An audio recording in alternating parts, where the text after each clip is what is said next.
from Schoolbook with your host, Tom Springer.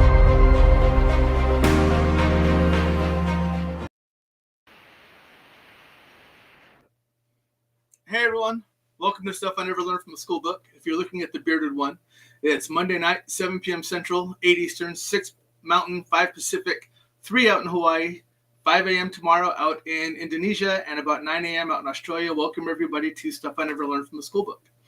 My name is Tom Springer, and I am the host of the show. If you are a repeat offender, you know who you are. Welcome back.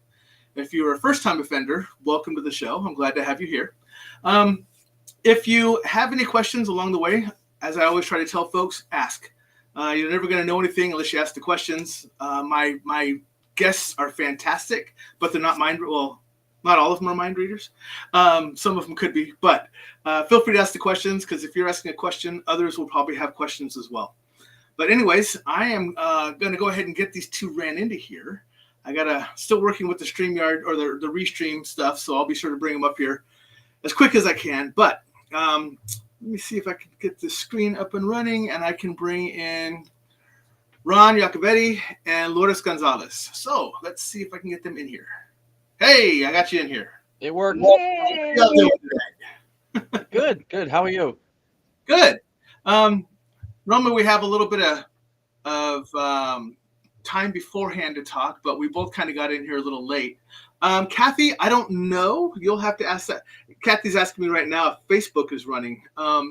That's one thing I have noticed, and this is something for you too, is because since you guys just switched over to Restream, sometimes my Facebook has a tendency to fight back. So I'm hoping it's running. I know that my wife, that's who's on here right now. This one right here, Nicole, that's my wife. Hi. She follows up, so it says, yep, it's on Facebook. So Facebook is up and running, so that's good. Cool. For anyone in the audience who wants to know, it is up and running. So I know that we all posted it out there, so I'm glad to see that it's working. Otherwise, it would be over on YouTube, Twitch. What else do I have off? Kickoff and something else. So I'm on everything, so who knows? Anyways, thank you for coming on the show. Lourdes, like you said before, we have tried this before. We just couldn't connect up. And it's very interesting how things seem to fall into place, because the opening that I was able to get you guys into was the fact that you fell into the perfect spot possible, because I was like, okay, I'm starting off my new year. I have some people who come on, have been on once or twice before, so they're repeat offenders. That's what I call y'all. And you guys hadn't been on yet, so it's a good way to start off the new year. So Thank you. And we appreciate it. I apologize for that there was any persistence involved. I didn't realize until she told me that it was a back and forth that went on for a little while. No, that's fine. One of the best titles to be here, of course. One of the best titles for a podcast ever. Yeah, I love it. Thank you. It's so pertinent to what we do. And as an example, something I didn't learn in the school book were all those time zones you just went through like effortlessly. Yeah, and it's funny too, because I say the time zones because people don't. I always get questions, especially when I'm booking people. It's like, oh, I'm on the East Coast. What is that? Because I write up 7 Central, and they're like, what is that to the East Coast? I'm like, oh, that's 8. Or people on the West Coast are like, what time is that? I'm like, you're 2 hours behind me.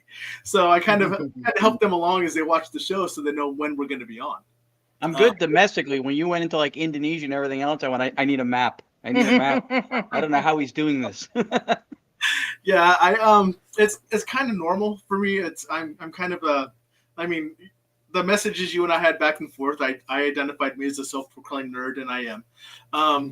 Absolutely. So this is a good platform to me be on, because I can talk about a lot of different things, and it confuses some people how I look like this, but I know all of that. So there's the first lesson. That's right. That's right. Yeah. But again, thank you for coming on. I'm glad we were able to get together. And plus, you're also starting off some new stuff yourself. I mean, you're doing this wonderful thing that you have identified down on your tagline, which is TDSe/idealists. And so we're going to get into all of that. But first, as a courtesy to my audience that I'm not doing, I'm going to ask you both to introduce yourselves. and tell us a little about yourself and kind of how you got into what you're doing now. Sure. You want to go first? You want me to go first? Sure, you can. She wants me to go first. So, okay, Kathy had to reboot. Hello. So obviously Ron Yacovetti. TDSe stands for the Digital Séance Experience. Idealist is speaks to our metaphysics, so we'll get to that, I'm sure, at some point. Um, I started doing paranormal stuff around 13 years ago when I lived on the West Coast in different parts of Los Angeles. To whom, and I say whom, I mean everybody there affected. My heart goes out because of the fires. I have checked in with and heard from several people who I knew from when I lived out there. It's bonkers what's happened. I witnessed fires that were close to the home I was in when I had a townhouse in Porter Ranch.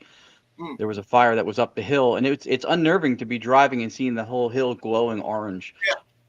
So what they're experiencing now, to put it in perspective of fire, makes what I looked at almost look like the appearance of a lighter compared to like a forest fire. It's Yeah. so much more immense, and sad what's happening with it. But so I wanted to say that because when I'm giving reverence, I guess, to where I used to come from with paranormal stuff. So I started out there, and I had an early affinity for vocal phenomenon, EVP, like many people do.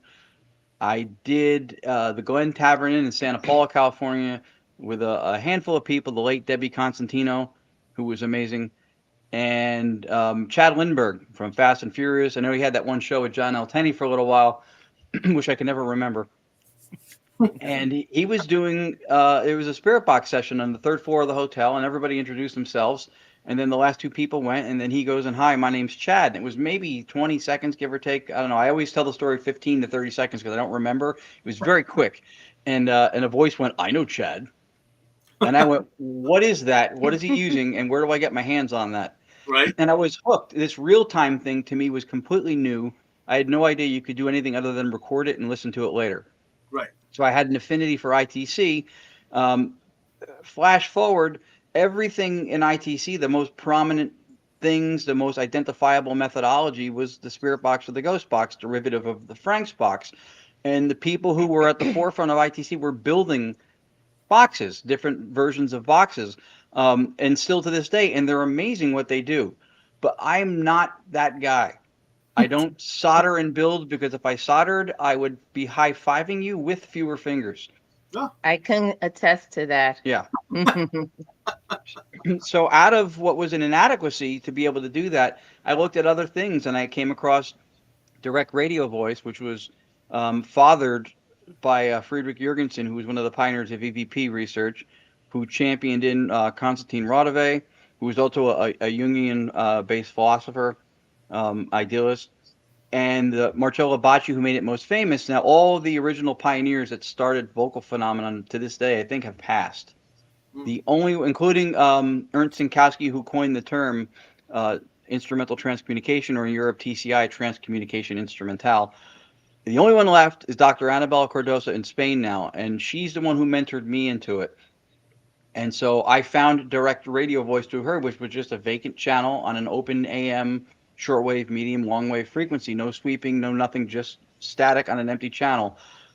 And that was where what we do now kind of was rooted from, because I just was enamored with the whole real time thing. Then flash forward a little bit more, moved back to the East Coast in 2014 after being out there for 14 years.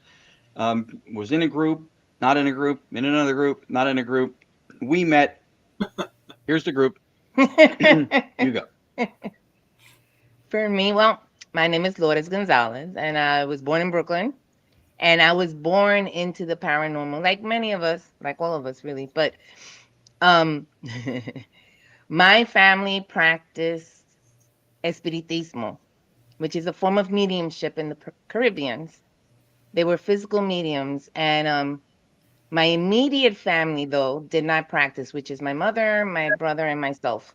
Mhm. So we were in a trying to find the right ceremony, I guess it would be. Ritualistic ceremony. Yeah, and and my cousin was channeling, and she bumped into my mother, and then they both were channeling, but my mom didn't practice. And I was very young, like I don't even 8, 9, maybe 10, the oldest. But it scared me, and I took a different path. I just, I respected the paranormal. I knew it was real, but I just didn't. And then when I met Ron in 2016, he got me back into that path of the paranormal, of what we call the paranormal, which we think is normal. And yeah, and then we started doing direct radio voice, which then turned into the Digital Séance Experience, and that's it. Yep. Very, very cool. Yeah. So I'm interested, Ron, because Nikki and I picked up a recorder, and and so the terminology for me is very new. So just so you both know, because we didn't, like I said, we really have much room to talk, but I've only been doing this for about 3 years. I mean, I literally had my awakening like 3 years ago to where I was able to start seeing and hearing everything, and that's when I started the show, because I really didn't have any mentors to turn to, so I just kind of built the show so we can all come together and learn together, which is hence the title. So we're kind of all learning it together. But we picked up it's just a recorder, but it's one we can just plug a set of headphones in and we can listen to it live as it records if anything comes through immediately at the time. And that's different than the digital recorders we have before that, which is the one you had just held out, waited for it, and then played it back. So now we actually have one that we either one of us can throw the headphones on and listen to it live as it's happening. So that's a little different for us. So that's pretty unique, and that's a different experience for us than having to wait, bring it home, and listen to it for hours of recording.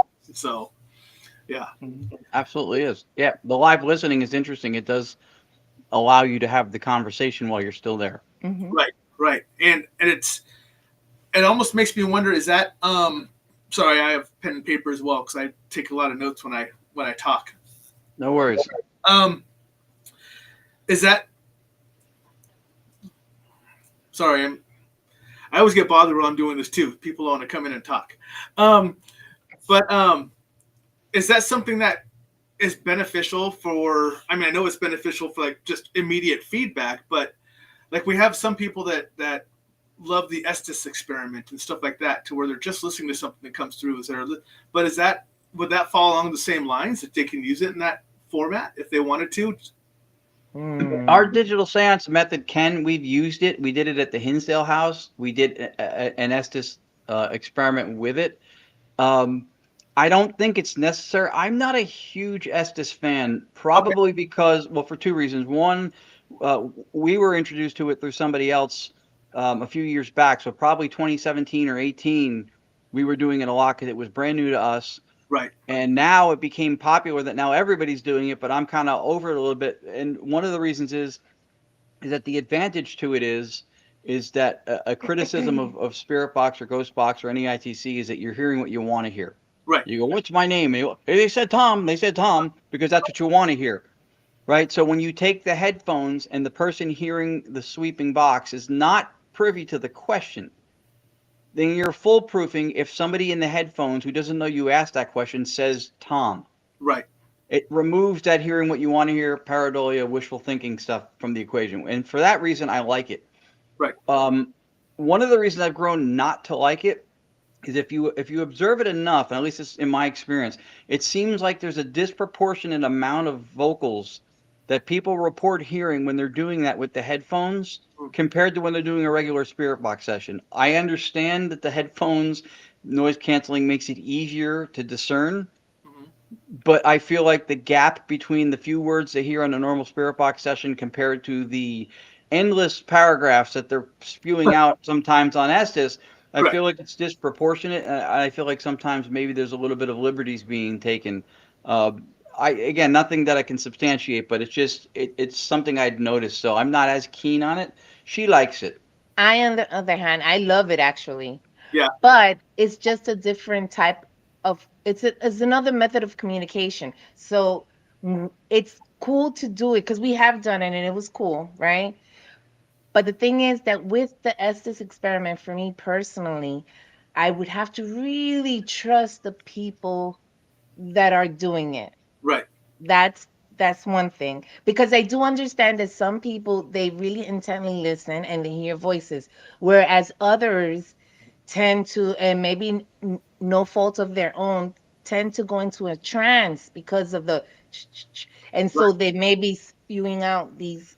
So I love to do it. I always love to do it actually, but I prefer not to do it with what we do. I prefer to do it separately and with people that I gotta really trust that person. Right.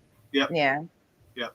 Yeah. So when we talked about the instant listening, like our recorder that we have, this is why my wife likes it so much, because she actually puts out there, it's good for her because she doesn't see or hear spirit. So this allows her to get immediate communication using the headphones. And I can understand that. Yep. Yeah, I understand that. I understand that totally.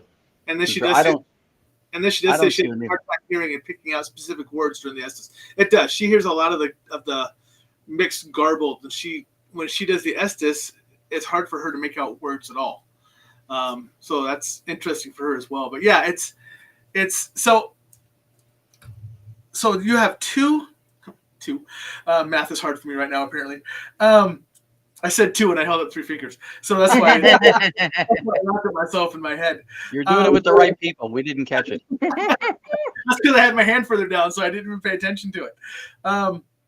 So on your write-up, so you saw what I wrote up for the description, and I will guarantee you that 99% of the people that I wrote that for don't read it. They simply see Monday, 7 p.m., who's my guests? And that's about how it goes. So so there's a lot packed into there that I want to kind of start unpacking. And one of them is, so we're just going to kind of jump into stuff, but one of them is the ITC, which is the Instrumental Transcommunication. Mm-hmm. I got that right, correct? All Yes, right. Do me a favor and give me a breakdown of what that is. I don't care if you do it in layman's terms, which my audience will appreciate, or if you do it in nerdy terms, which I'll appreciate. But explain what ITC is. Well, I mean, the birth of delineating something outside of everything being electronic voice phenomena was the notion of doing it in real time, which in some instances, like you mentioned with EVP, you can still kind of capture that real time essence. But it was otherwise meant for real time dialogue versus recording and reviewing later. So what happened was, out of EVP research, a lot of the pioneers would use white noise for audio support, running water, wind most often, and really, because it's probably most reliable, was the white noise from a vacant radio station or a radio. And it would add density and audio support. So things that were not as discernible or detectable would now be enhanced as far as when you're recording for EVP at a low level. Yeah. From that, a lot of the messages that had come through with the pioneers had suggested that with the advent of the electronic age, that vocals would start coming out through the radios. Mm-hmm. And sure enough, that is what happened. And so direct radio voice was born, again, pioneered by Friedrich Jürgensen, who was a painter. He was an opera singer. He did paintings for the Vatican and the Pope at the time. Filmmaker, right, documentary filmmaker. And so he birthed direct radio voice. And at some point, after he was established for a little while, he worked with Konstantin Radove, who was a psychologist. And they did hundreds and hundreds and hundreds of recordings together for a number of years, which inspired Marcello Bacci, who probably made most famous the method of direct radio voice, which was the vacant AM channel, no sweep, just that. And he did sittings in Grosseto, Italy, weekly or monthly. Mostly parents with lost children would show up, and he would get their names and what sounded like their voices for the parents. And then something crazy happened. Mm-hmm. The paranormal community caught a breakthrough in the United States in the form of television. Mm-hmm. And around about the same time, give or take, I mean, I don't know the exact years off the top of my head, Frank Sumption made the Franks box, which was originally intended to communicate with extraterrestrials. And the sweeping ghost box modality became the thing here. And direct radio voice kind of fell out of favor for the most part. You had a few of the pioneers like Mark Macy out of Colorado who did exceptional work with this, but for the most part, when the media took off and the shows took off, what now is most known as the spirit box or the ghost box, which is derivative of the Franks box. Right.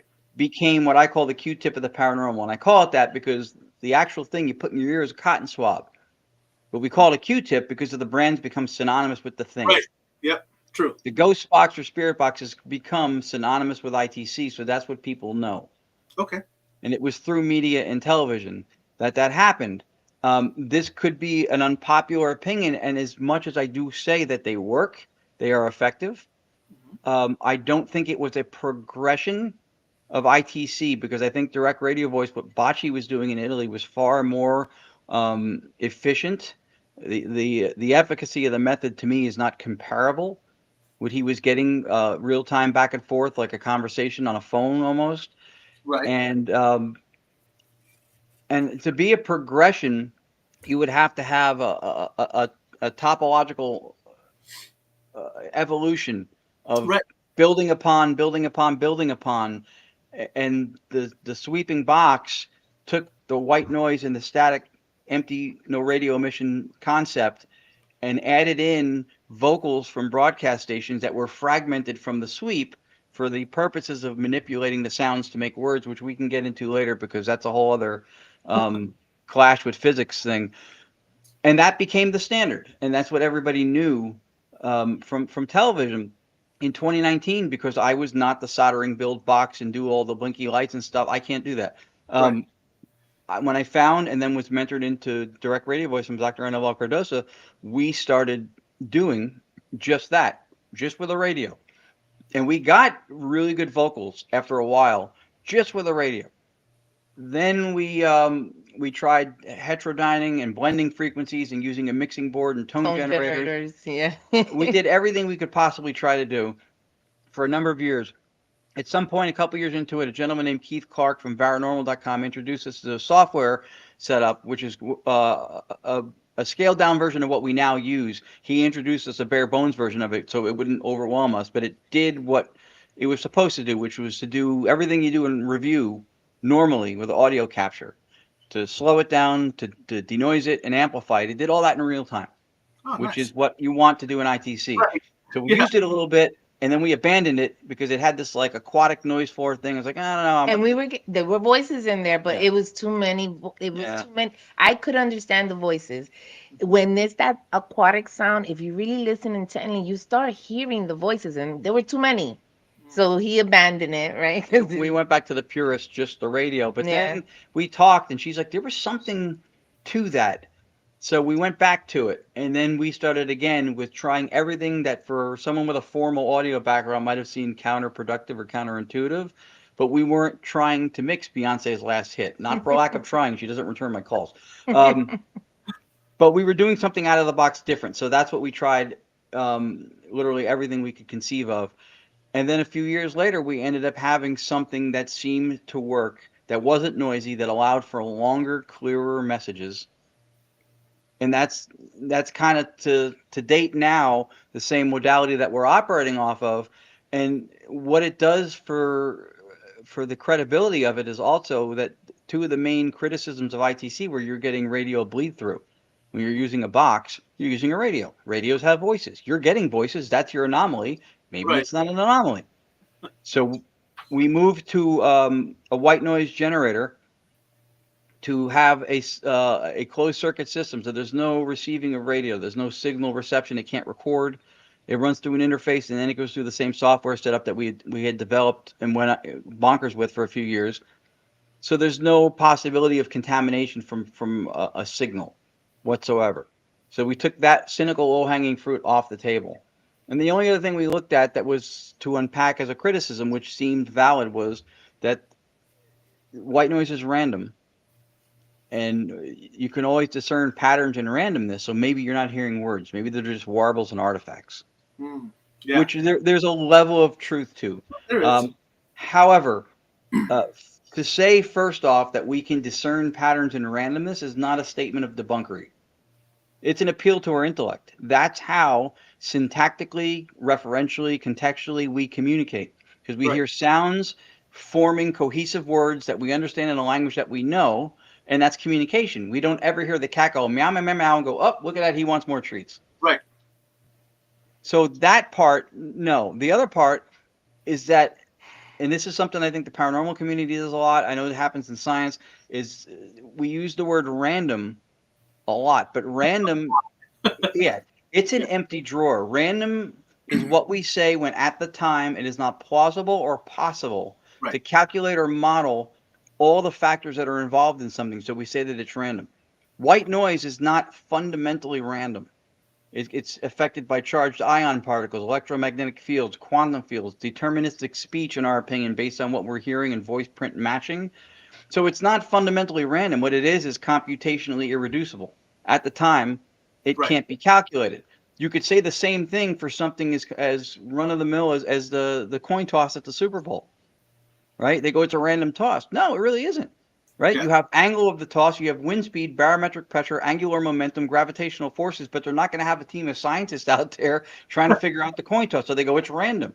Right. So we address that, and then from that, if we have vocals that seem prominent and clear enough with what we use to vet whether something we think is valid, timing and relevance, now we think we have something, and that's been kind of the groundwork that we've been operating under. She's like, Yeah. yep. He says it all. That's it. Yeah. Yeah. And she, just for those who don't know us prior, she's a licensed court reporter and linguist by trade. So when you're listening to audio, that's who you don't argue with. Right. Exactly. Yeah. She And hears everything. And it's funny because for me, it's for me that piece of information you brought out, you talked about, for me advances out to my larger nerdiness of when I'm actually making sense by listening to universal sounds, and I mean literally universal sounds, like what's happening out in the universe and being reflected back to us and everything else. And that randomness that is actually can be turned into a pattern if you actually understand what part of the solar system is coming from, what type of the movement is happening, what the rotation and velocity is of that which is around it and everything else. So that's actually part of my world that I live in. So I actually understand your random statement, your statement of randomness that doesn't mean it's random. You just don't understand at the time. Right. Exactly. So that's to me, it was like, oh, that's a very good way to explain that. Mm-hmm. Yeah. And try. Yeah, I know, it's fantastic. Now, a lot of the stuff you're talking about is audio. Something that we get a feedback from pretty quickly that is not audio is the ovulus. And what are your inputs, intakes, thought processes on that? Because now we're looking at a visual product, which is a instant feedback for the most part. But again, there is just as much randomness put into that. I mean, I literally have stuff that tells me what sensitivity I want to turn it up to. Do I want to have around 30% for responses, or do I want to turn it up to 90% for the responses? So that in itself is just introducing a randomness of something that's supposed to be happening live to get the information back. How does that, for for how you look at voice, how do you look at that for video? Well, for me personally, any type of method of communication will work, right? You just have to use discernment. And it's nice to see the word, but just because a word popped up, people tend to make their own story. Right. So that's where you have to be careful with that. But I think that the device does work. It's just that people don't know how to use it. But any type of method of communication will work. You just got to use your discernment. Yeah, I'm a little bit more rigorous on that. I've seen it do things that seemed genuine. I won't say it doesn't work. I've seen it do stuff that was pretty well timed. And the timing and relevance is what my measuring stick would be for it. The one thing she said is absolutely true for me. People will hear Africa and they go, Africa, did you die in Africa? What happened in Africa? Were you in Africa? And all of a sudden what it gives you is dictating the narrative and people are following it. I look to stay in control of the questioning and have it give me something that has timing and relevance. Right. Now, if I say, who am I talking to? And I see the word Tom, all right, that's pretty interesting because I'm talking to Tom and now Tom came up on there. Right. And then I don't know how many people, and I will include myself in this, know the specific ways within which the environment affects that thing for words to come up that we're considering communicative. And I Right. think it's an important thing to know. I can't explain, and this is the problem with the spirit boxes under the original concept. We think they work with resonance with the white noise, which is how our method works. Hmm. The other concept, I think, suffers from the same thing that the obelisk does, which is we're saying that there's these physical sound wave, these physical sound, bits of sound, right? Or in that case, you have this word bank thing in this little Right. device, and that spirits are somehow going in there and manipulating it and picking words Yeah. like they're a contestant on Jeopardy, and they're just picking words and putting them out there. Is that possible?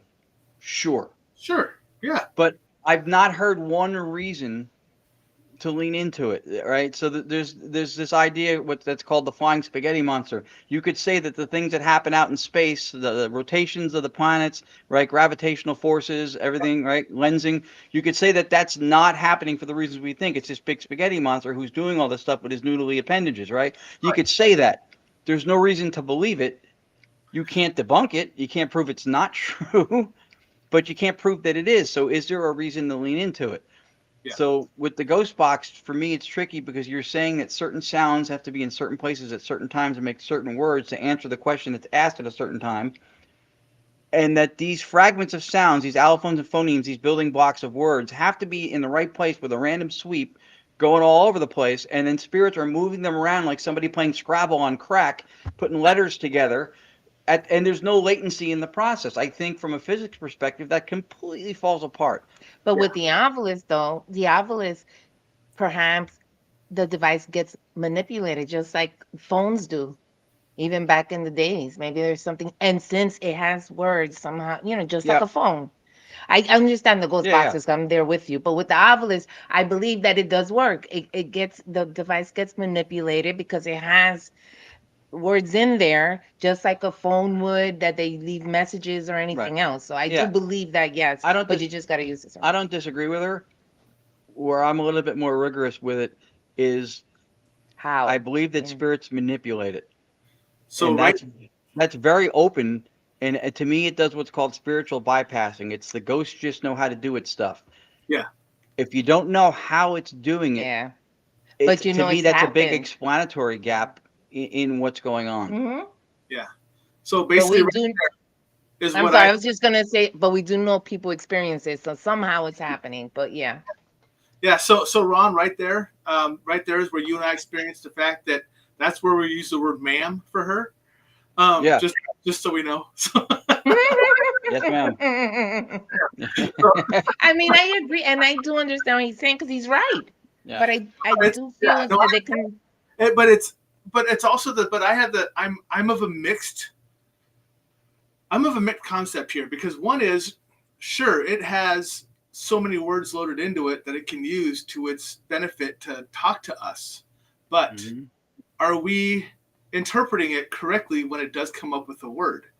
And that's where I think the largest part that we have a problem with is we put our own assumptions on what it's trying to tell us and we just run with it rather than Right. instead of it's always that it almost has that false narrative. Oh, you gave me a word, I asked a question, so I must be on the right trail. When it can mean something totally different. But that was the only word in the 7,000 word bank that it had to use instead of the word it really wanted to use. So it could be it can misconstrue quite a bit if you're just relying on your knowledge of what one word means. And that's true. That is true. Yeah. Yeah, it Mhm. just it had those explanatory gaps in it. I've seen it produce things that seemed pretty uncanny Yeah. I think that that they came through, but they can modulate into the obelisk, and since the device itself has some um form of communicational skills, then it can do it when it modulates when the I mean voice. That's what I think. that's as reasonable But as I could see it being yeah, played out. That's my explanation with the mobile apps. I don't think any app is a magical app No, that I don't. connects to the other side. I don't. I think it's the device, the piece of electronics, and if the user interface maybe lends some credibility or help to that, fine. Yeah. But I think when an app works, I think it's the same way that a radio makes radio stations, which we don't hear now, but they're flying past our heads. They Yeah. make them detectable. So I Yeah. think that it modulates the experience, and maybe through the piece of electronics, the phone itself, something that was not otherwise detectable to our sensors is now picked up by it. But especially now when you get into generative AI apps and stuff, like there's a lot of the low hanging cynical fruit that we try to take out of what we do still exists with some of those. And I think that's probably where my lack of enthusiasm for them is because it's, you could have something buttoned down. Bigfoot could hand somebody their keys and they wouldn't believe in them. Right. So if you leave explanatory gaps in your explanation and what you're doing and your methodology, the people are going to trounce all over it. Yeah. Yeah. No, I actually agree with that. So just to share with you a little bit, because I kind of want to focus back a little bit on that Ovilus, because this is interesting. Nikki and I just recently went to the Villisca Axe Murder House, which isn't too far from us. It's like maybe a couple hours, hour and a half, maybe 2 hours away from us. And we were upstairs and we were asking questions like everyone does. And we got on a question about the girl who was there that gave us the tour, gave us the explanation about how people were found and how they didn't go in for quite some time and everything else. And we started asking questions about that. Like what we asked the father specifically, what are you angry about? What is it that angers you that they missed? And we have what's called the Chattergeist. It's like a smaller version of an Ovilus. Has more words than everything else. And when I asked that question, it came up with 3 words, and it said molests, ignored, and escaped.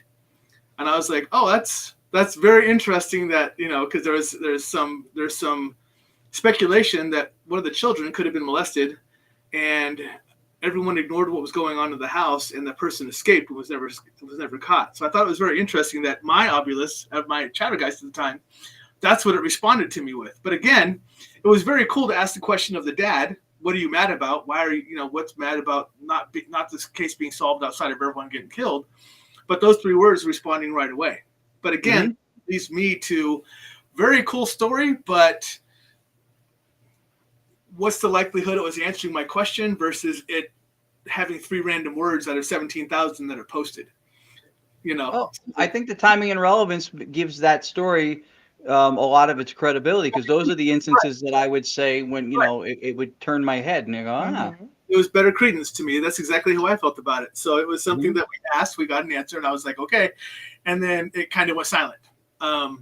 But, so it didn't keep repeating random words or anything else. But those were the 3 that came up when we asked for that question. But so that's where I kind of, like I said, I lean on pretty much what you're talking about, Ron, is what ties it together. What's the links? Right. So that was a pretty good. So that's why I wanted to share it with you, because that was something that we actually responded just a couple weeks ago that we got. That's it's a great story. Yeah. And the other thing with those things, sometimes I think that throws me a little bit, is that there's a difference between results and evidence, because evidence should always be followed by evidence of, right? Evidence of spirit contact, evidence of the afterlife, whatever you want to refer to the response being. But when it just gives you words, and you don't know, especially, it's not like what you just explained, where it's part of a dialogue, where it has timing and relevance to what was just said. If it doesn't have that scaffolding to hold it together, then it's just giving you results, which are not necessarily evidence of anything. Yeah. Except that your batteries aren't dead. Right. And so that's my other, I guess, hesitation on it. Yep. Okay, I'm going to switch gears here. I have so many questions, but I want to make sure we cover the 4 letters that are in your background, the TDSe. Okay. So, and I have it down as the Digital Séance Experience. Is that correct? That is correct. Yes. Do me a favor, because I'm very ungodly curious about this. What the hell is it? So that is the most genuinely honest question we've ever had about it in the history of podcasting. It's the methodology of ITC that we use, which is white noise slowed down, filtered, and amplified in real time through a closed circuit system that can't receive or record any signal for the purposes of real-time communication. It's that method. And the reason I have 5 books on Amazon, and book 3 I wrote was called the Digital Séance Initiative, because at the time I was seeing it more as a movement, but now we realize when we do this publicly, it's an experience that people have. A lot of people have experiences when we do it. The idea was because we would be in places doing the former version direct radio voice that we started doing, Right. and voices are coming through from beyond. This proof of the afterlife that people are hoping they get to experience someday. This could be it. Voices from not in this room, and people are snapping open soda cans and ripping open Cheetos and crunching on potato chips and hearing none of it. I went, what are we Right. doing? What are we doing? And I thought, well, where have we seen spirit communication done with an attentiveness to it? Seance. Seance, yeah. The old seances, the hands on the table, heads down, like you're listening. It's all part of the om kind of, right? Yep. That's what we need. And so we started the digital seance events or initiative events to do this method with people listening and focused and paying attention. Because if you believe that intent and people's energy and focus, if you believe those things are factors, then we don't want to lose those things. If people don't hear something, they don't experience it. So then their experience overall of the event is not as good, because stuff happened and they didn't even know it happened, right? It's like going to the bathroom during the main act of a musical, right? So we don't want them to have that happen. So we went with the whole seance modality or theme for the purposes of making this more enjoyable, more engaging, and a more visceral experience for people who attend. So that's where the naming comes from, but it's that method, and it has yielded pages probably of testimonials from people who have had loved ones or proprietary information come through that only they would know, private stuff, people in tears, hearing things, and that has turned out for us to be the greatest reward for doing this, where we feel like nature's working through us and allowing us to provide this as a service to people. We can do it for ourselves at home all we want. And we can try to communicate with our grandmother or my mom if we want to. When we take it out, it's not about us. We're trying to give people the opportunity to maybe have that kind of an experience. We can't promise it, but it sure does seem to happen often enough that we feel good about what it is we're doing. And the nice thing is that many people in the room hear it. It's not just that one person or two Right. people. Many of the people hear the same exact thing that that person is experiencing at the time. So Yeah. that's, it gets emotional sometimes, and it's really nice when that happens for someone, when they experience something like that. We're grateful that we're able to, provide that for people. Yeah, and it's not just someone like me who says, hey, by the way, your grandma's coming through and here's what she has to say. Everyone is hearing it, or others are hearing it, besides just me relaying a message through my mediumship. So it's more tangible, I guess is a better word to put. Right, because we work with mediums all the time. Actually, what we do works really well alongside a medium. Yeah. But absolutely, it's just that hearing it for themselves. It's Right. that, some people just need that. Yeah. Yeah, one of the coolest experiences we get to do with this is a friend of ours named Richard Moschella, who's also in New Jersey, who's a spirit artist. He will sketch with his pencils and stuff on a sketch pad what he's seeing. And he'll sketch it and he'll make notes. If he gets something about they were a handy person, tools, I see tools. He'll write the word tools, and he'll continue to sketch their face, probably like maybe from the shoulders up. He's doing the sketch. And we'll get information through this method where people will hear the name of the person or their vocation. The guy was a carpenter,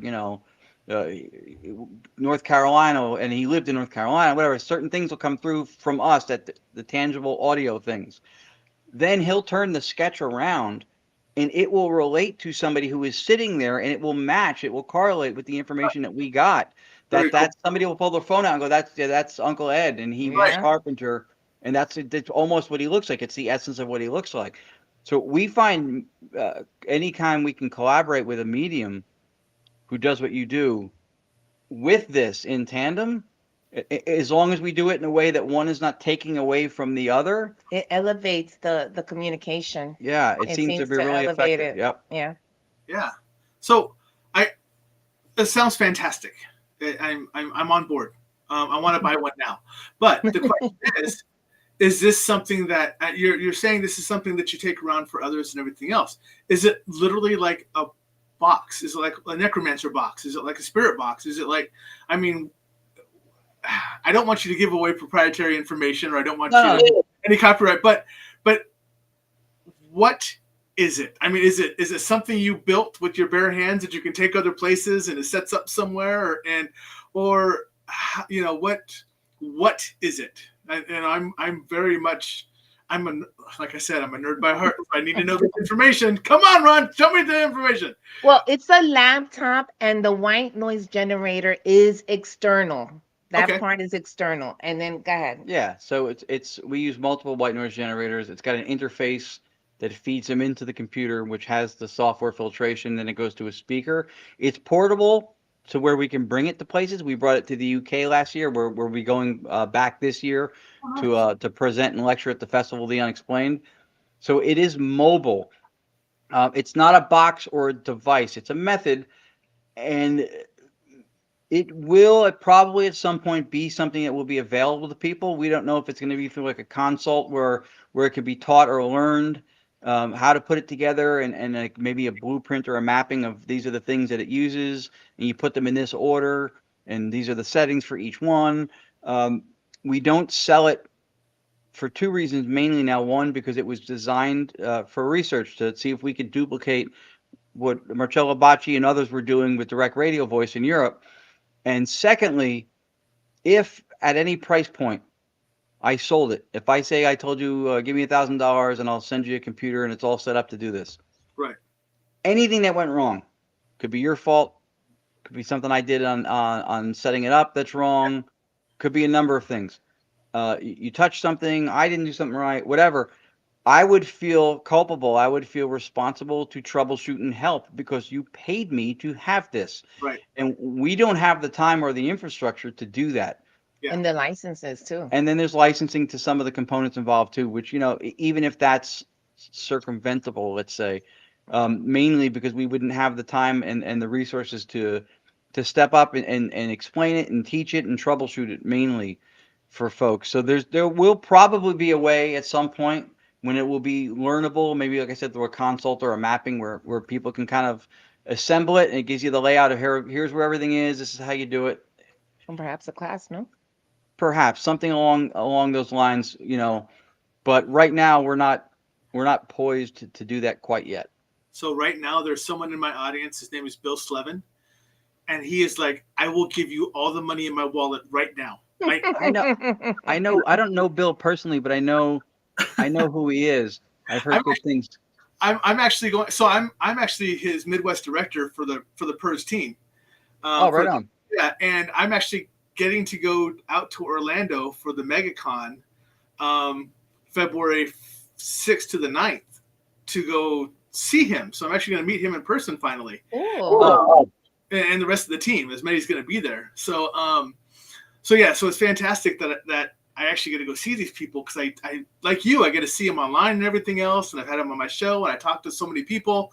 But it's really enjoyable for me when I actually get to go meet the person in person. Oh yeah. You know, I mean, it's fantastic for me. So, and I'm hoping to do that more because my wife and I are going out to the Paranormal Rock Down up at Broadhead, Wisconsin, in July. So we'll be able to meet some people there. And then, like I said, I got to go hang out with Bill and Joe Frankie and stuff like that coming up in February. So that'll be a lot of fun for me as well. But That's cool. But yeah, so it's nice because when you guys do this, you get the experience because there's so many people, I'm assuming, that are just interested and fascinated by it. And they want to see it, hear it, touch it, do whatever for themselves. They want to be a part of it. So it's fantastic that you guys get to go over to the UK and speak on it and do all these wonderful, just awesome things that so many people just want to be a part of. But to me, it's got to be very gratifying because you're introducing something new to everybody who, like me, my audience, whatever, that I've never heard of anything like this before. You know, and it's just fantastic to be able to do that. Now, with that said, you've done this. Has this all been done? So you talked about you've done it in live audiences. You've done it with mediums. You've done it with everything else. Is this something that you regularly take along on investigations now? We almost exclusively do this when we go to an investigation because a lot of the times we're at the event. Either the event is advertising that we're doing it, or if we're invited to do it, it's the main thing that we bring that people are interested in. So we end up almost exclusively. Sometimes we'll walk around and do sessions and EVPs and stuff with other people because we still enjoy it.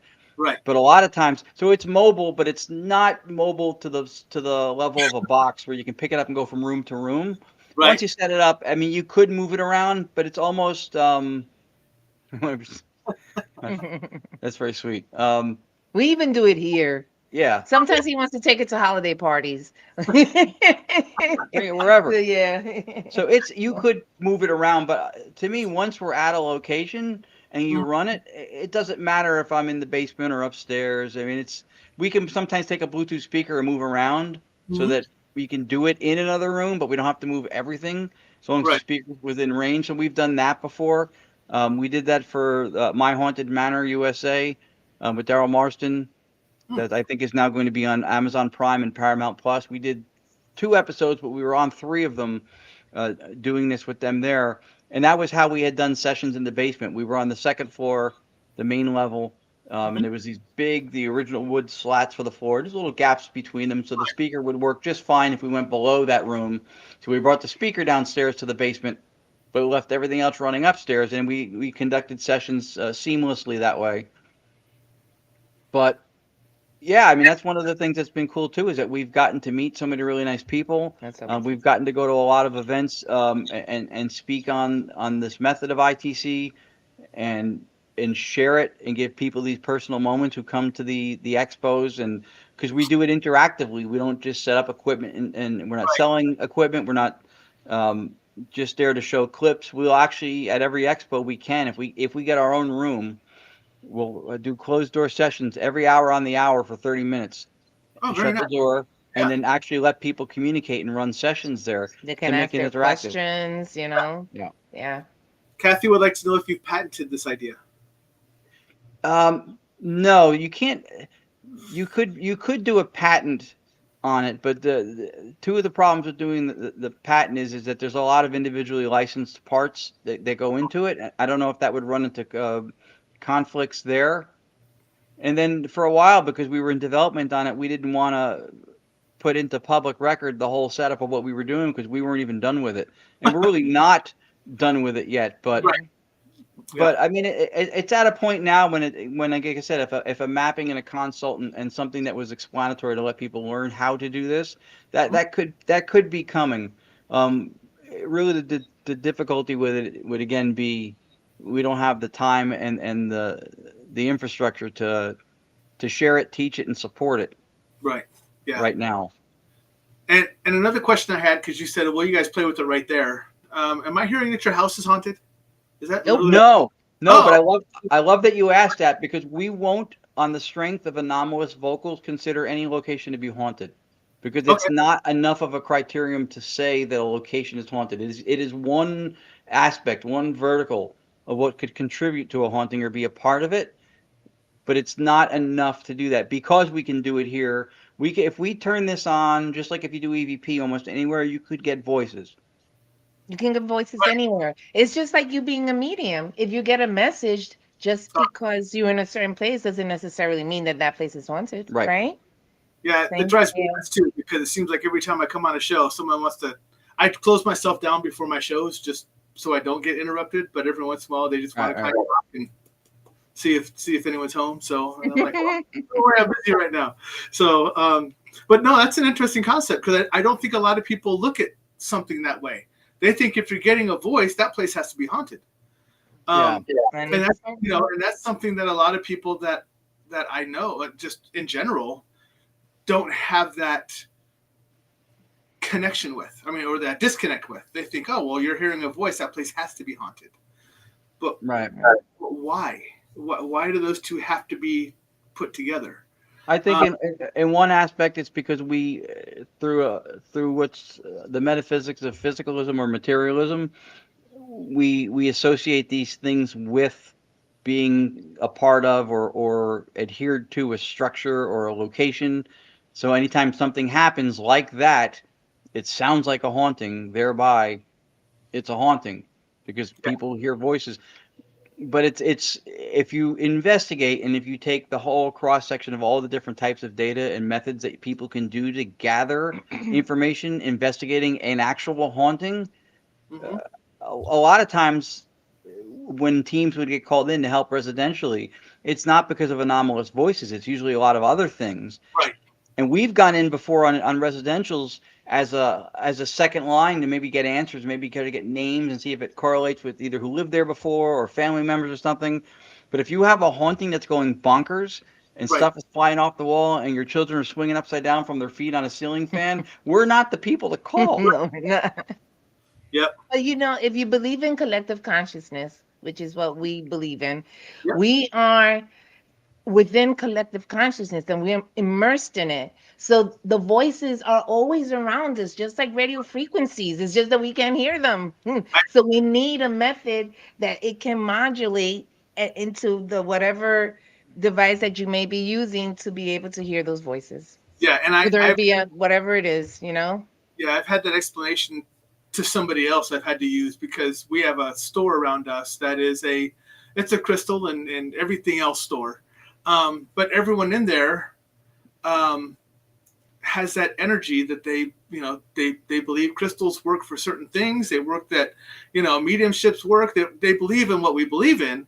And when I go in there, I can pick up a lot of different energies and people or voices, but that place isn't haunted. It's just because there's such a collective of everybody that has that same understanding. Plus, now we've magnified it with everything else that's in the store, like the crystals and everything else. So all of a sudden, it's just an amplification for everything to come through for someone like me just to get tapped into. That's and right. It makes my head hurt because it's so loud all of a sudden.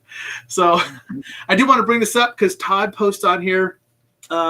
I've been at sessions when attendees have had personal experiences and not a dry eye. This is the power of TDSe sessions when there is a connection made. So, someone who's actually been to it and seen it and been a part of it. So very cool. Todd and his wife Carmela have been to many sessions, many events. They're two of our very closest friends, actually. Oh, so nice. they've been around it a lot. And they were introduced to it from us maybe a couple of years ago, maybe, right? Almost 2 years ago. Almost 2 years. Yeah. So, is there anything that has come through? So now I'm going to switch this simply to, I'm asking specifically for like haunted locations or you're going to go investigate. Is there anything that's come through that you've been like, man, that's pretty solid evidence to help us possibly solve what possibly could have happened here? We're in the middle of something right now. The I don't know if I should say it, but the episode we did with could be something like that. Yeah. But other than that, we've gotten we got a recording we called Damnation. It's the same voice on a ranch for about a minute and 3 or 5 seconds from the Shanley Hotel in Napanoch, New York. I've never seen a ghost box do that. Yeah. I think the sweeping modality inhibits itself from being able to get messages that long because we think it is through what's called stochastic resonance that the voices are able to be heard. And that's where the amplification comes from to hit our dashboard of dials, our detection, right, our sensors. I think that's what allows that to happen. So that one was interesting. And then My Haunted Manor USA, right, with Daryl Marston, Jeff and Trey Bader. They ended season 1 with there's supposedly 1 or 2 bodies that were Jenny Amando, 305 Paranormal down in Florida. Awesome people. They ended the first season with the possibility of 2 bodies buried below the dirt in the basement at the Manor, Samuel Miller Mansion in PA. Columbia. In Columbia, PA. So when we were there and we did this with them, Lourdes asked if they dig, what will they find? And a voice said, the person. And I said, male or female? Is it a male or a female person? And the voice goes, a woman. So we're waiting now for season 2 because they had somebody with ground penetrating radar come in. Yeah. And he did in fact find 2 chasms under the dirt that measured 2 by 10 feet, which is about what a body buried without a casket would be. Right. And they do have rumors, right? Did you say that? Yes, there were rumors to that effect. And that same tech who ran the GPR did it at a cemetery not far away in Pennsylvania, and he found like over 100 and something graves, 150 graves unmarked, and all of them had the dimensions of 2 by 10 feet. Oh, very cool. So we're excited to see what We're happens from it. waiting But to see what happens. That. So yeah, that's exciting. Yeah, because I mean that would be fantastic. I would think that stuff would have to come through that if it's a voice looking to have its information shared, and you have this wonderful device sitting there, and it comes across and goes, "Hey, you're going to hear me through this, and I'm about to tell you something that no one else has ever heard," or something along that line, because it just hasn't come across the right catalyst yet to enable to let that happen. Then your device is a perfect device for it to use, and it's very cool if that's something that outside of helping loved ones and everyone else kind of get messages and stuff like that, but it also helps push forward into helping solve some of the things that are still mysteries. yeah, and they had several mediums give them that same information before we got there. And then if you So- think about spirit and mind, perhaps people knowing that story will give that mind some peace, Right. Absolutely. right? Yeah. Is there anything that's come through this wonderful device that you're just like, "Ooh, I don't like that. That's just wrong." Not too often. I mean, we've had that without this and other stuff, but Yeah. not well. The regular curse words. Well, not really anything. Yeah. Yeah. Right? Nothing. I mean, even that one damnation, that's probably the closest to a dark themed, and we think it was metaphorically speaking. We don't think it was actually, talking about horned demons and stuff like that. But I do say that when we investigate with investigators that are demonologists, Mhm. we do tend to get a lot more demons and angels That's true. kind of thing. Yeah. Which But is it doesn't interesting. feel bad or anything. It's just we get a lot more of that kind of stuff. Yeah, there's a documentary on the Scare Network called The Haunted Shanley Hotel that we did with Chris Mendes, Sean Austin, and Eric Connor. Yes. Billy Lewis from Scare Network did the cinematography and filmed it. And so Sean Austin's a demonologist. And Right. when we ran our stuff there, we did get stuff that spoke of like angels and demons and stuff more Yeah. than we ever really Than we traditionally usually get. get. So that's interesting too, because if it has anything to do with the intent or the people, like she said, in the room, Right. Yeah. That's it was uncharacteristic of what we usually see. Yeah. I'm curious. And I'm gonna do a very weird tie here. I'm curious if spirit knows more about extraterrestrial than living do, and if you would ever get information from anything coming through about possible extraterrestrial. I'm going to say as a guess that yes, they do have more information than us. Collective consciousness does have. But can we possibly get that correct information? Maybe. How can we tell? I don't know. But That's kind of what I'm wondering is if some of the information you get, such as you had a demonologist, so talk more about angels and demons and stuff like that. If you had someone who was tied more towards that Yeah. side of the house, I would say, yeah, through more. So that would be an interesting experiment for you all to yeah. I could hear, yeah. kind Yeah, of different, just roots, set roots that Yep. you can get and go, oh, well, I'm going to try this now and see what comes through. And I'm going to try this set of people to see what comes through and just kind of see what kind of baselines you get just off of different groups of people that you're tied to. We've had Yeah. people that investigate Bigfoot. They want us to do it because it will probably get communication dealing with that. But yeah, Yeah, dealing with that's another, because we get that question a lot. Do we think that we've ever had communication with extraterrestrials? And again, I'm skeptically parsimonious with my explanations because if I can't in any way support it somehow, if it's empirically inadequate and there's nothing to it, I hesitate, because then I feel like that I'm going down the path of spiritual bypassing and just saying this just happens. Oh, eventually we'll know why. Or so I hesitate, because if you're saying we believe that there's one universal consciousness from which we are all fractal parts of, there's one mind, and we're each individuated states of it, through, not in the same way, not to anthropomorphize a cosmic mind, but in a similar way, modality-wise, to how one person with multiple personality, which is now called DID, dissociative identity disorder, can have one mind that appears as multiple centers of identity. We think that's an example of nature showing us what happens with us, where there's reality is fundamentally mental. It's mind. It's a mind at large, and we're each individuated fractal parts of it. Okay. Right. Yes. So we think that based on that, that if somebody passes, your physical body is the appearance of that dissociation from outside the dissociative boundary. So your phenomenal conscious inner life, what Mhm. it looks like to me is what I'm seeing here, or if I saw you in person.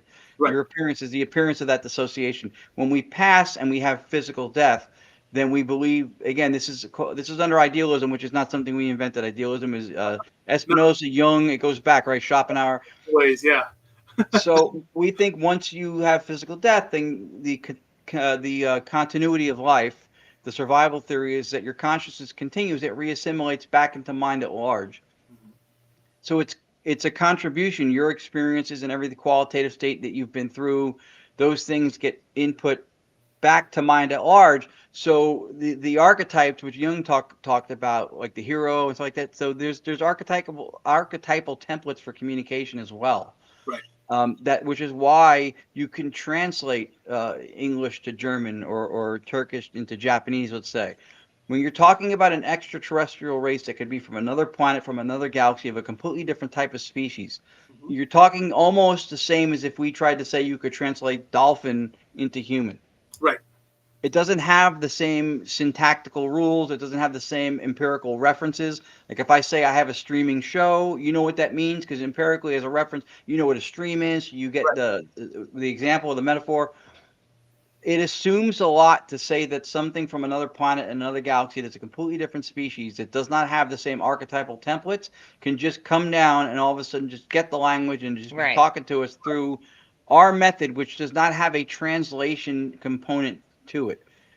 However, I think it's more plausible that something like that could be possible. This is just me, um, for someone like yourself who's a medium, Mhm. because if something could, through mind to mind communication, if reality is fundamentally mental, and you are a mental being and your physicality is just what that mental inner life looks like, then you're not fundamentally physical, you're fundamentally mental.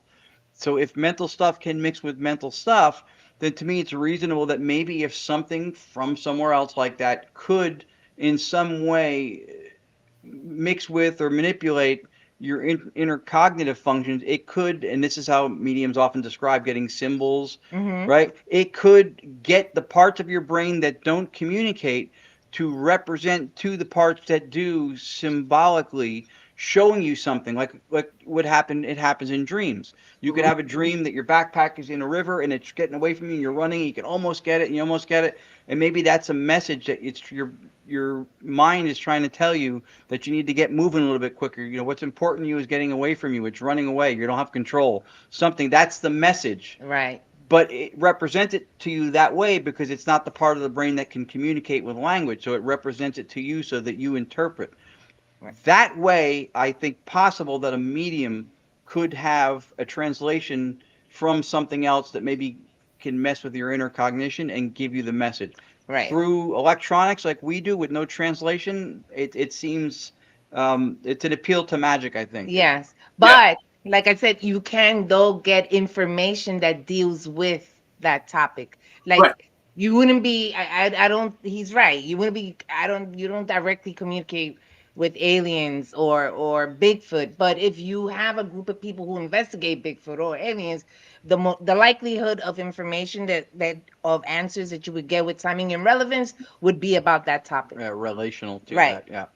Yeah. So I Mhm. will give you two things that I got before that conversation. Well, one before you start the conversation, and the other one has to do with your conversation.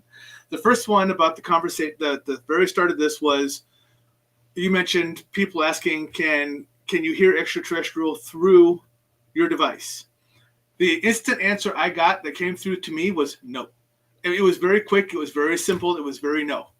Now, the second part of your conversation, which is very interesting because you talked about mediumships and everything else, and this is something that some people know I can do, but not everybody. So this is going to maybe open up some eyes for some people. I have learned that my mediumship, when I hear people in this realm, voices in this realm, and I'm using that word for a specific reason, it's in my head. Okay, I feel it in my head. It radiates like it's making the hair in my head stand up, whatever else. When I hear something speak with me with other dimensions, from other dimensions, the pressure comes through my shoulder blades. So I have had contact with something in other dimensions, and when I've been with other mediums, I'm like, I can hear you, but they're saying they can't, and it has relayed to me that's because they can't because I'm not in that dimension. And I'm like, okay, that's different. But then the feeling to me is different. It's to my shoulders. But it's not the voice like I hear in this realm in my head. It's almost like you're saying. It's almost like when someone in this realm talks to me, a lot of mediums have different ways they see things or interpret things. They see symbols, like you said, or they get pictures or whatever else. Mine simply talk to me. It's literally like they're just talking in my ear. They tell me directly what I'm supposed to say, and that's what I say. But when it's from another dimension, it's in my shoulders, and it is almost like a telepathic reading. It's almost like they're speaking to me from somewhere way distant. It has a little tinny, almost like the old telephone game sound, that kind of muffledness. But I hear them very clear. So it's interesting to know that I can do that, but as soon as that comes up in conversation, the other voice instantly comes in, higher spirit, whatever else, but tells me your device, when we ask that question, can ET, anything else come through it that is not of this realm? It says no, like right away. It says it's just not, it can't manipulate it the way that it can me. There's, something along those lines, just like you were saying. So it translated, I guess. Right. Yeah, There's a translation variable that's missing from the electronic. Something missing from what is identified as electronics compared to what is identified as the wiring of us. Because the electronics is not. It doesn't have intelligence and it's not conscious. Right. So the parts of your brain can be. And you mentioned this area back here, which is interesting because through what's called integrated information theory, this is considered a hotspot more back here, even though the frontal cortex is where a lot of the complex thought and reasoning would come from. Raw experiences through here. Right. Yeah. So raw experience, which could be something like that, would represent itself to here in a way that could be symbolic because that part of the brain does not function with language. This part does. Right. Yeah. I'm going to tell you something really interesting just because he's on the topic and because what you said about your head. I experienced an out-of-body experience. I experienced two experiences here, but I'm going to just tell you about one. And it has to do with that. I was talking on the phone with someone, and in the middle of speaking to someone, I felt something like coming. I felt like a sensation.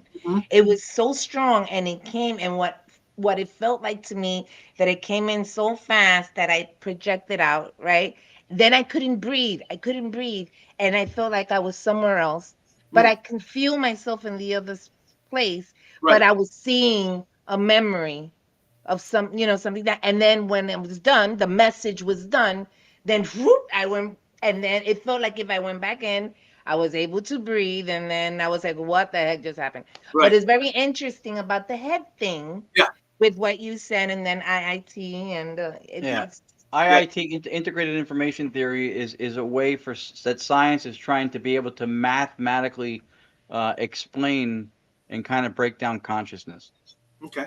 It's not a completed theory, but it's trying to model it through mathematics, right? Right. Okay. It's very interesting. But it seems to so far dovetail nicely with what we had been preaching for a little while, which is analytic idealism, which is that the reality is fundamentally mental. Right. Yeah. Yeah. So, I understand that. So, but no, it was just very interesting because when when that first happened, all of a sudden every single it just took off when you started talking about it and the discussion started coming, and I was in my thought to where someone comes in my voice, everything in my back here just kind of went bloop, like it went on a high alert.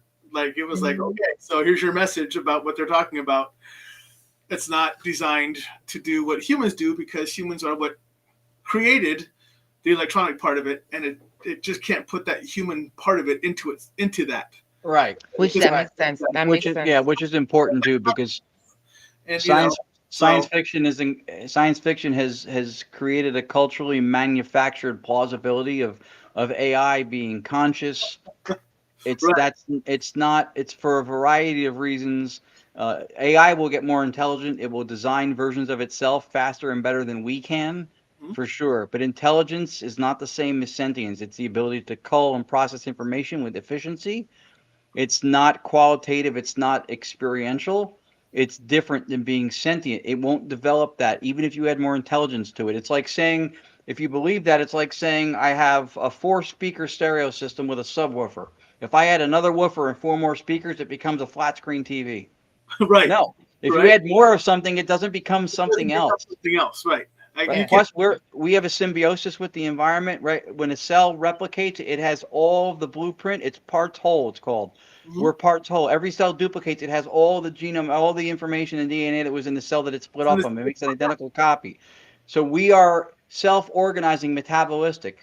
Things like that, machines or computers that are made of, of electronics and silicas and transistors and capacitors, those are what they are as we perceive them physically, Right. and it never changes. There's no symbiotic relationship with the transpersonal space around us. Right. They are what they are. It can tell you I love you so many times, but it will never feel love. Right. Yeah, it always has what's known as inherent error. There's always something that's in the algorithm that's somewhere built that is always going to have this little skew of error that identifies it that it's still going to be non-human.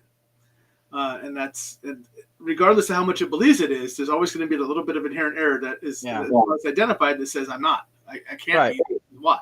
Because there's also a fundamental difference between knowing and knowledge.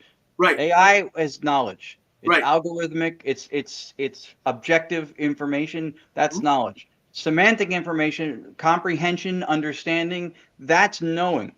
Right. And that comes from sentience and having a phenomenal consciousness in a life, which they won't ever have. What fools people, I think, a lot of times is because they become so intelligent and it's become so real, and because of science fiction and saying things like you can upload your consciousness into a computer, people believe that it's happened. Yeah. But AI is simulating algorithmic brain activity, because we also do process objective information, right? So it's simulating it. It's the simulation. Right. But it's not sentient. Yeah, right? You could simulate right now on a computer, you could simulate kidney function down to the molecular level. You could simulate kidney function, but it doesn't mean your computer is going to pee on your desk. Right. Because the simulation is not the thing simulated. Correct. It can never think. It just gives the appearance that it does through the information that it gets. Right. It's had to start from somewhere. I mean, it's not just born into it. So and of course it thinks along the lines that seem human because it was designed from minds that are human. The second a computer gives birth to another computer with all the hardware and software and everything included, now I'm listening. Right. Yeah, but it's really designed for human companionship. Initially for a lot of the studies.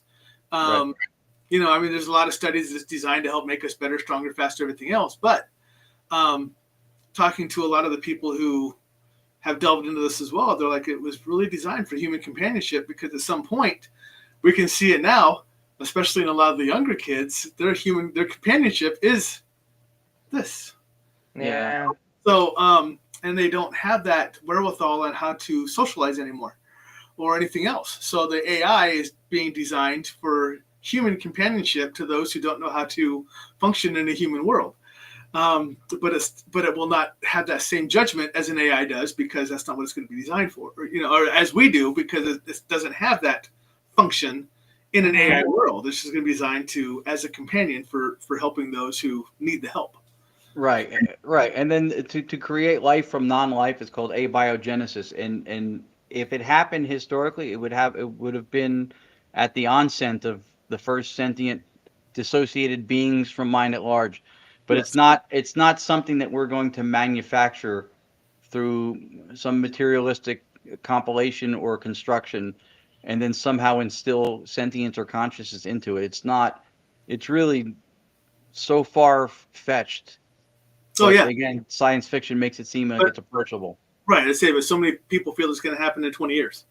It's right there, just within reach. I mean, and for me, I'm like I said, I'm old, but for those of us who are older, it's along the same lines of HAL 3000 kind of thought process. Right. So that's that's for anyone else who knows the reference, great. But but yes, that's kind of where we are now compared to where we were then. It's just moving up in timeline. So that's kind of where it is, but it's never going to take place of our human consciousness and our thought processes, our own personal thought processes that we have. Yeah, no, it can't. Like she said too, if it can repeat, it can tell my son, "I love you" more than anything in the world. It doesn't have the qualitative or the qualia, the experiential state that I have, that I feel. It doesn't have that. Right. It doesn't have. There's no interiority to it. It knows the appropriate time to say those words, right? But it doesn't actually feel that love. You know?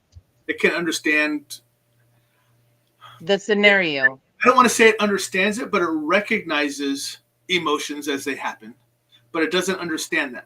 It can tell. Right. It can recognize if you're crying. It can recognize facial twitches. It can probably recognize if you're lying down the road and everything else. So it symbolic. Could be right. Not semantic. Right. So it could be a very good lie detector, or anything else. But is it going to have the human emotion to try to help fix the issue on a personal level? Then no. It's because it can pick up patterns, right? And it makes predictions on the patterns, right? But it can never feel what we feel. It can't see that pattern because what pattern, right? It's mine. Oh, it knows you're sad, but it doesn't understand what the feeling of sad is. So That's right. And it never will. Right. Man, that was a squirrel moment, huh, Rosie? So I have a handful of people on here that if we don't have squirrel moments, they go nuts. They think we get too serious, but never the squirrel moment. So my audience has been really quiet as far as questions. I'm kind of surprised, but you've done such a great job of explaining everything. It could be why. So we try. But it's for me. It's still such an intrigue, the TDSe stuff, because I think I know you see it as well, but I just see so much more future for it. Like, what other developments what it can be used for, and what elements it can be used for. And right now it's what I would consider in its infancy. It's still in its learning stages of how you two can bring it to the world in different formats, in different platforms. But to me, it's just fascinating. I purposefully did not read anything about it beforehand because that would give me a bias, and I don't like having those biases. So I'd rather hear it from you directly than reading something about it and instantly forming my own opinion. So I'm very happy that I waited, because the element that you brought it into was fantastic. I loved it. Thank you. We appreciate it. I feel really bad, but I have a little bit more work to do. Sure. So I'll leave Ron here, and I'm gonna have to excuse myself. So Lourdes, thank you for coming on. I was actually going to get ready to wrap it up anyway, so this is perfect timing. So, because I think we kind of covered everything we wanted to talk about, and I'm sure my audience really got a lot of information out of it. But I will let you both go, and I thank you so much for coming on. It was absolutely my honor. I am hoping to meet both of you in person at some point, but we will definitely be in touch. That would be great. And I'm going to ask a favor, because I am so intrigued, that you agree to come on my show again later down the road. I normally like to give 6 to 9 months in the future, just so it's more time to build more stuff, more intrigue, more stories, and everything else. So if you are both willing to, I would love to invite you back on my show at a later date.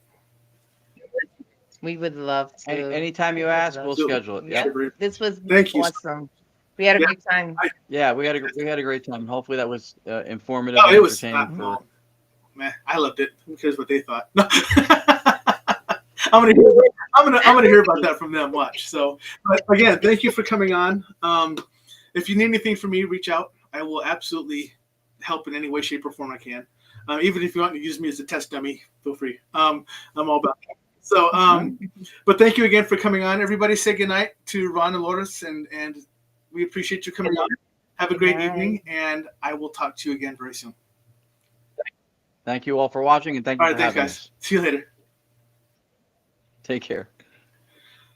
All right, everybody, that's the show. Thanks so much for Ron and Lourdes for coming on. I love that show. That was fantastic. But of course, you know me. I love that kind of information. That's one of my go-tos, is the very in-depth, knowledgeable information.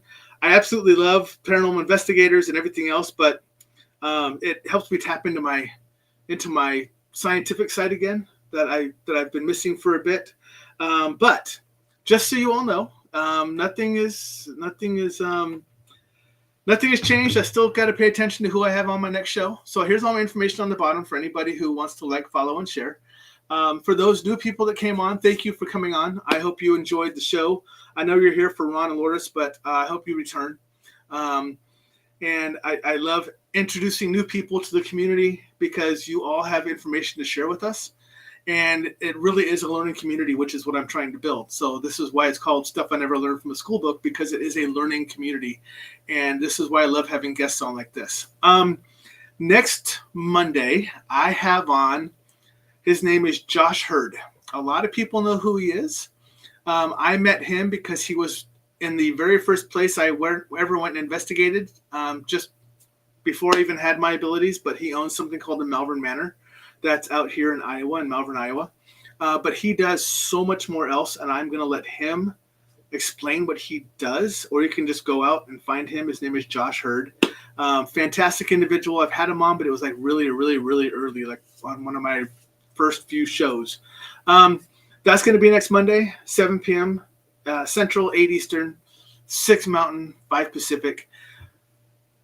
Come back, say hi, join us. Would love to hear from everybody else. Again, if you have any questions beforehand, my email will pop up down here, but it's just stuffineverlearned@gmail.com. So go have a great night. Have a great week. Much love. I'll talk to you later.